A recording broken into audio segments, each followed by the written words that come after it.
अभी जहाँ निफ्टी जो है लाइफ टाइम हाई पे ट्रेड कर रहा है, Nifty bank life time high पे ट्रेड कर रहा है और बहुत सारे प्राइवेट बैंक जो हैं वो लाइफ टाइम हाई पे अपने ट्रेड कर रहे हैं।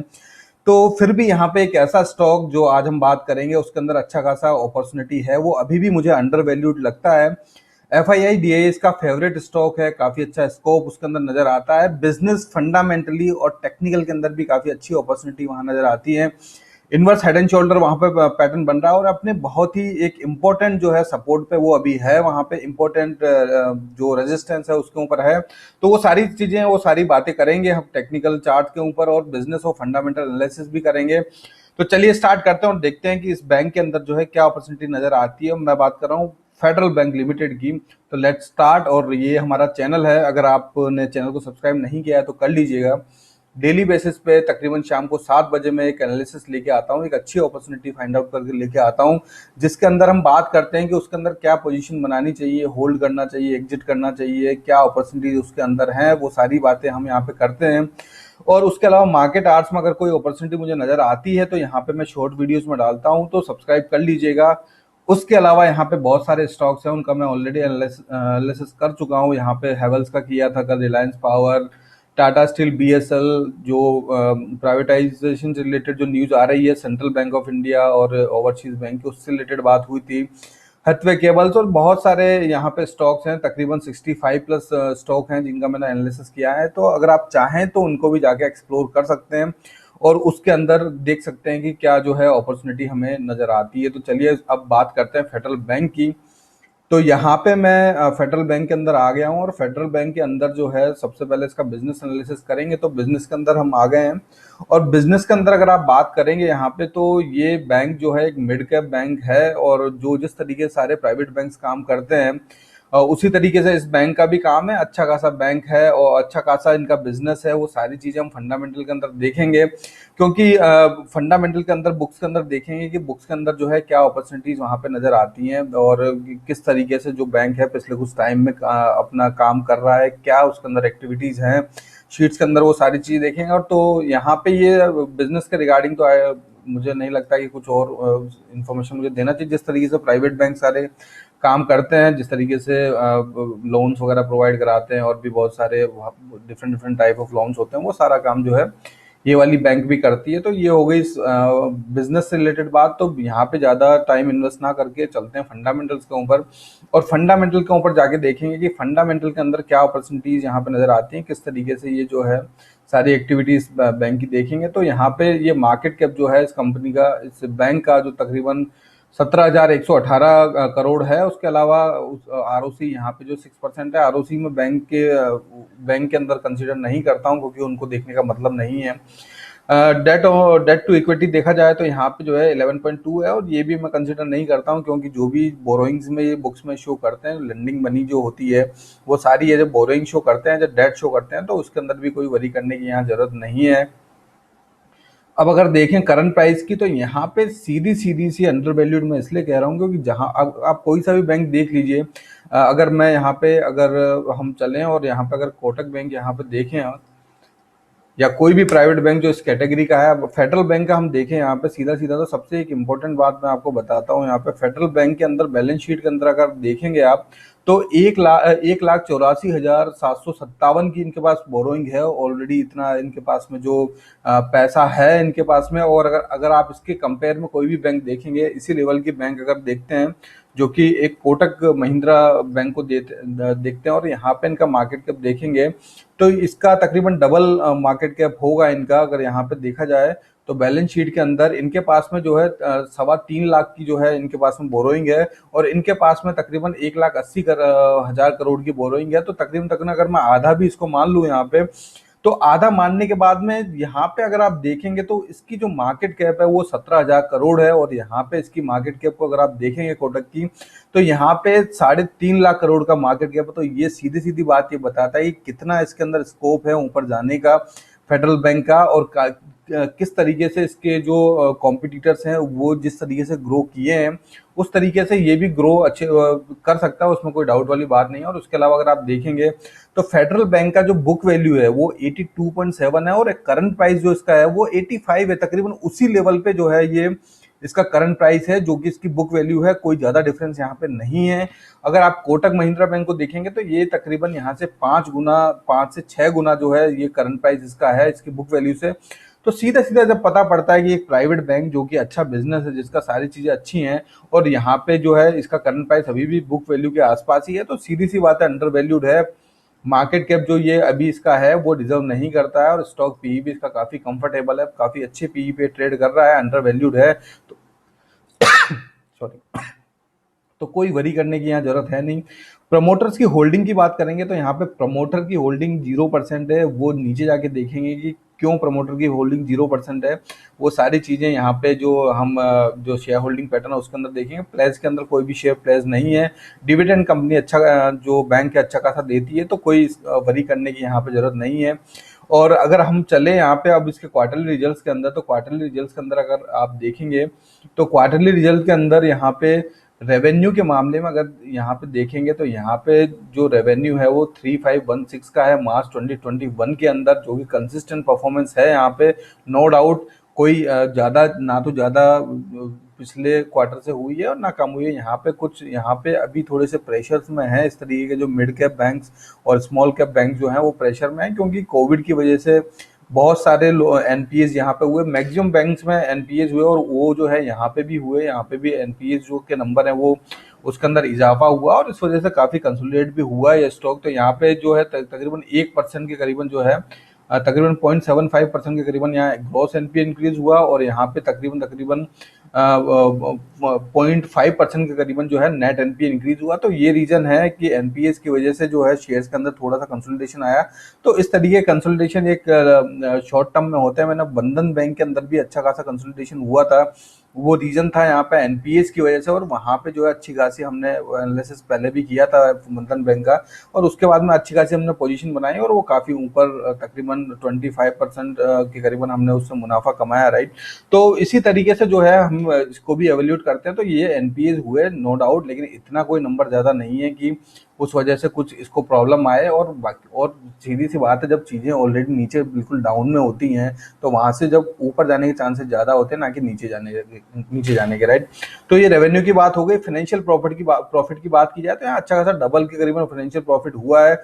अदर इनकम भी अच्छी खासी यहाँ कंसिस्टेंट नंबर है यहाँ पे। प्रॉफिट बिफोर टैक्स भी अच्छा खासा जनरेट हुआ है, नेट प्रॉफिट भी अच्छा खासा यहाँ जनरेट हुआ है। ग्रॉस एनपीए की बात कर ली हमने, तकरीबन ग्रॉस एनपीए जो है तकरीबन 0.75% और नेट एनपीए तकरीबन 0.50% जो है इंक्रीज हुआ है। मैं बता दूं बहुत सारे बैंक्स हैं, जैसे उज्जीवन हुआ, बंधन हुआ, इक्विटी हुआ, बहुत सारे बैंक के अंदर ये प्रॉब्लम हुई है अभी कोविड की वजह से, क्योंकि जो उनके जिनको इन्होंने पैसा दिया था वो कहीं ना कहीं वहाँ पे वो टाइम पे पे नहीं कर पाए, तो उस वजह से यहाँ एनपीए हुए। लेकिन कोई वरी करने की जरूरत नहीं है। अब सारी चीज़ें जब सारी चीज़ें ट्रैक पे आ रही हैं तो ये इनको अच्छा खासा यहाँ पे बेनिफिट भी होगा, क्योंकि सारे जो जो लोग हैं छोटे मोटे जो जिनके पास पैसा नहीं है उनको जरूरत बैंक से पड़ती है, तो जाहिर सी बात है इनका बिजनेस भी इंक्रीज होगा नो डाउट। तो इसको हम कंसिडर नहीं करेंगे कि इससे कोई ज़्यादा इम्पैक्ट आएगा। यहाँ रेवेन्यू की बात की जाए तो रेवेन्यू यहाँ पे तकरीबन अगर पीएनएल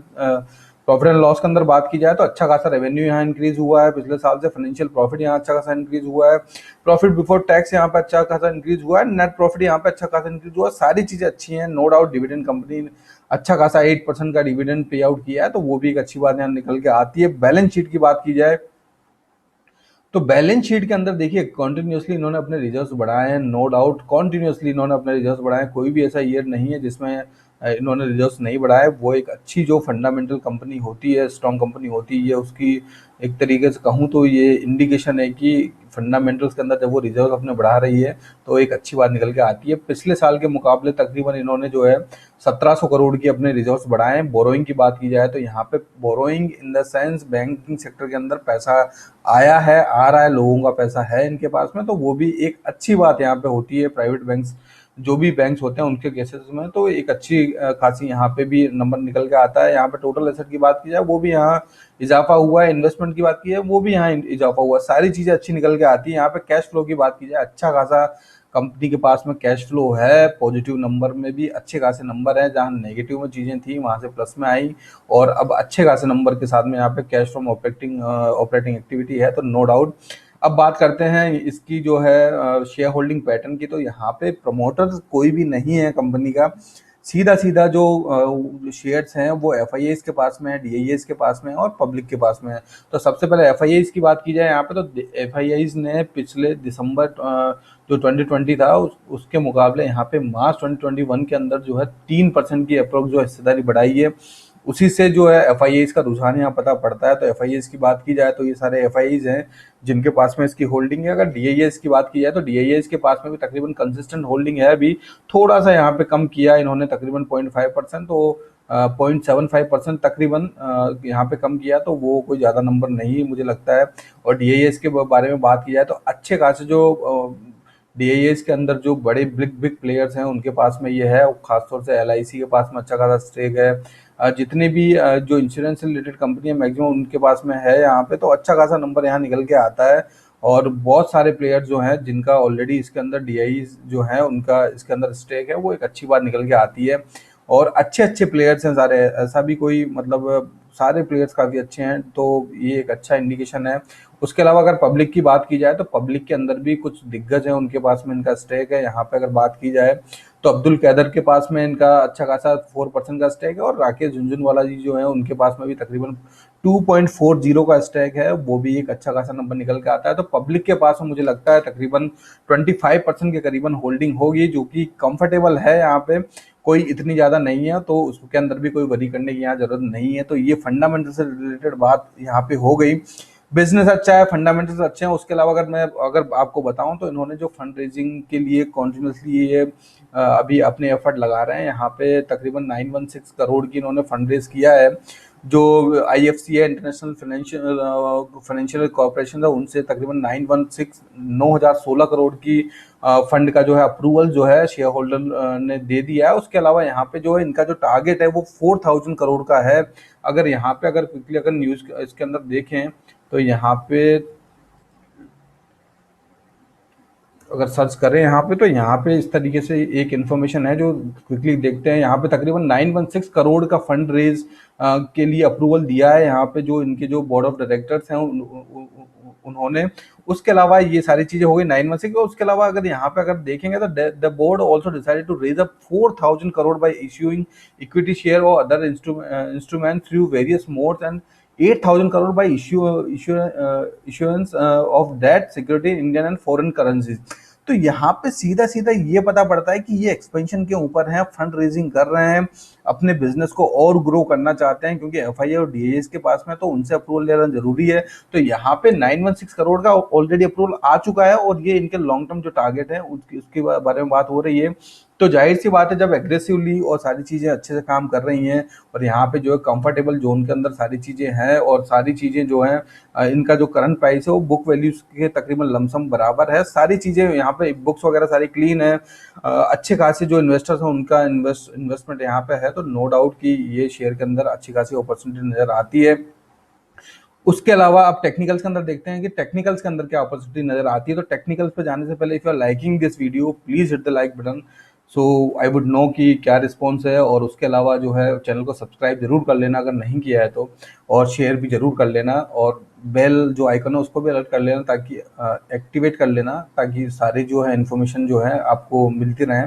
तो चलते हैं अब इसके अंदर टेक्निकल्स के अंदर देखते हैं टेक्निकल्स के अंदर क्या अपॉर्चुनिटी नजर आती है। तो अगर यहाँ पे मैं टेक्निकल्स के अंदर आ गया हूँ, और यहाँ पे अगर आप देखेंगे, अगर इसकी हिस्ट्री देखें तो एक अप ट्रेंड में जाता है, फिर कंसोलिडेट होता है, फिर अप ट्रेंड में जाता है, फिर कंसोलिडेट होता है, फिर अप ट्रेंड में जाता है, फिर कंसोलिडेट होता है, फिर अप ट्रेंड में जाता है। और अभी भी ये जो है 2020 के बाद में जो डिप आया था उस वाले लेवल से तकरीबन वहां पे पहुंचा, और वहां से इसने वापस से इसको यहाँ पे एक रेजिस्टेंस मिला, रेजिस्टेंस लेने के बाद में वापस नीचे आया ये, और नीचे आने के बाद में वापस से इसने जो है अच्छा खासा अपसाइड मोमेंट ये बना रहा है।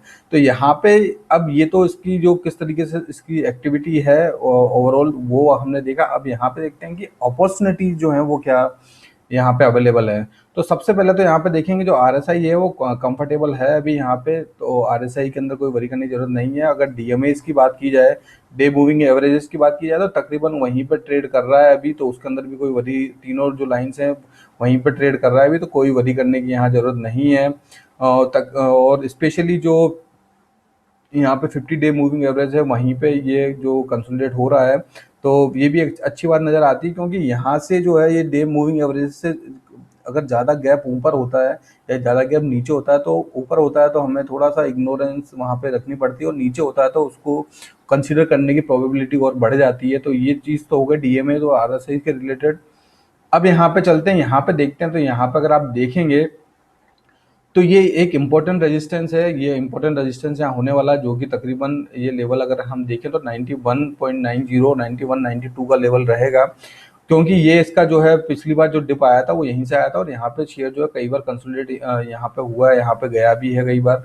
और तो ये बात हो गई इसकी। अब यहाँ पे देखते हैं कि अपॉर्चुनिटीज क्या है। तो अपॉर्चुनिटीज के अंदर अगर आप देखेंगे तो इसने यहाँ पे एक inverse head and shoulder pattern यहाँ पे बनाया। अगर आप देखेंगे तो ये इसका जो है लेफ्ट शोल्डर हो गया, ये इसकी बॉडी हो गई, बॉडी होने के बाद में ये वापस से इसका राइट शोल्डर हो गया।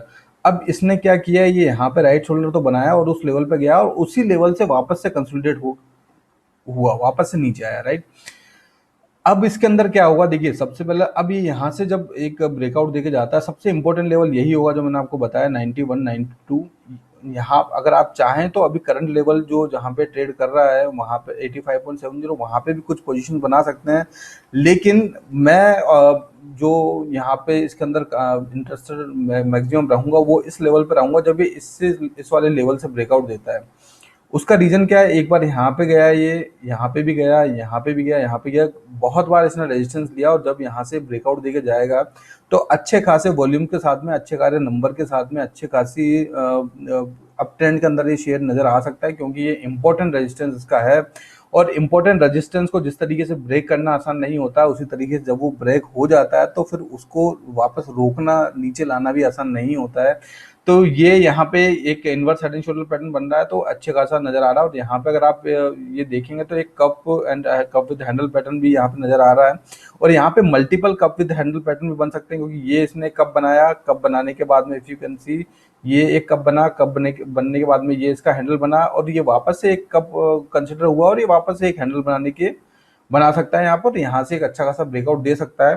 तो यहाँ पे जब हम देख रहे हैं कि बिजनेस अच्छा है, फंडामेंटल अच्छे हैं, टेक्निकल सारे अच्छे हैं, सारे सपोर्ट में है, सारी चीजें अच्छी हैं, तो जाहिर सी बात है इस और अंडर वैल्यूड है शेयर, तो जाहिर सी बात है इसको जो है यहाँ पे कंसिडर करना बनता है।